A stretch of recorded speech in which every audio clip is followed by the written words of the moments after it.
Hi అండి, welcome back to Radhika's channel. ఈరోజు నేను ఇన్స్టెంట్గా చాలా తొందరగా అయిపోయే పచ్చడి చేస్తున్నాను.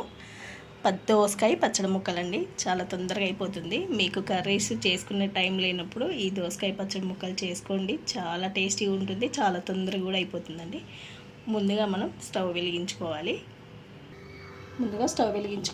ఒక చిన్న గిన్నె తీసుకొని 1 టేబుల్ స్పూన్ ఆయిల్ వేసుకొని పల్లీలు వేసుకోవాలండి. ఒక 2 టేబుల్ స్పూన్ పల్లీలు వేసుకోవాలి.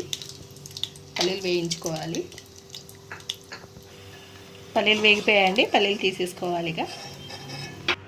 ఇలా వేయించి పక్కకు పెట్టుకోవాలండి. ఇవి చల్లారాలి. ఇప్పుడు పల్లీలు ఇదే ఆయిల్లో మనం తాలింపు పెట్టుకోవాలి. కొద్దిగా జీలకర్ర, ఆవాలు, ఒక 2 ఎండుమిరపకాయలు,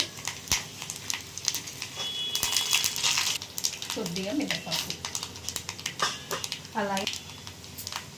అలాగే కొంచెం ఇంగువ కూడా వేసుకోవాలండి. ఇంగువ వేసుకుంటే బాగుంటుంది. ఇందులోనే పసుపు కూడా వేసుకోవాలి. తాలింపు రెడీ అయిపోయిందండి. ఇప్పుడు పచ్చడి ముక్కలు ఎలా చేసుకోవాలో చూపిస్తాను. ముందుగా పచ్చిమిరపకాయలు తీసుకోవాలండి. ఇందులోకి ఒక 4-5 పచ్చిమిరపకాయలు తీసుకోవాలి. అలాగే ఒక 4 రెమ్మలు చింతపండు తీసుకోవాలి. ఇవి వేయించుకునే పని లేదండి, పచ్చివి వేసేసుకోవాలి. అలాగే కొంచెం జీలకర్ర, ఇందులోనే కొన్ని దోసకాయ ముక్కలు కూడా వేసుకోవాలండి ఇందులో.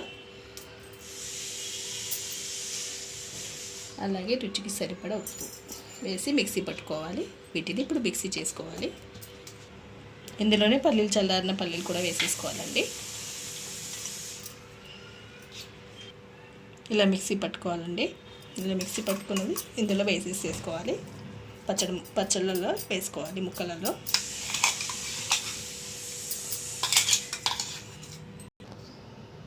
ఇలా మొత్తం కలిసే విధంగా కలుపుకోవాలండి. కలిపేసేసుకొని ఈ తాలింపు పెట్టుకుంది కదా, ఈ తాలింపు అనేది ఇందులో వేసేసుకోవాలి. ఇలా తాలింపు వేసి మొత్తం కలిపేసుకోవాలి. ఇంతేనండి, సింపుల్ అండ్ ఈజీ అండి. చాలా టేస్ట్ ఉంటుందండి. మీకు టైం లేనప్పుడు, కర్రీ చేసుకునే టైం లేనప్పుడు ఇది చేసుకోండి. కొంచెం నెయ్యి వేసుకొని తినండి. అలాగే ఉత్తిపప్పు కూడా కలుపుకొని తింటే బాగుంటుంది. ఇలా కూడా తిన్నా బాగుంటుంది. ఉత్తిపప్పు పెట్టుకొని కూడా తిన్నా కానీ బాగుంటుంది. మీరు ఈ విధంగా ట్రై చేసి ఒకసారి చూడండి. రెడీ అండి దోసకాయ పచ్చడి ముక్కలు.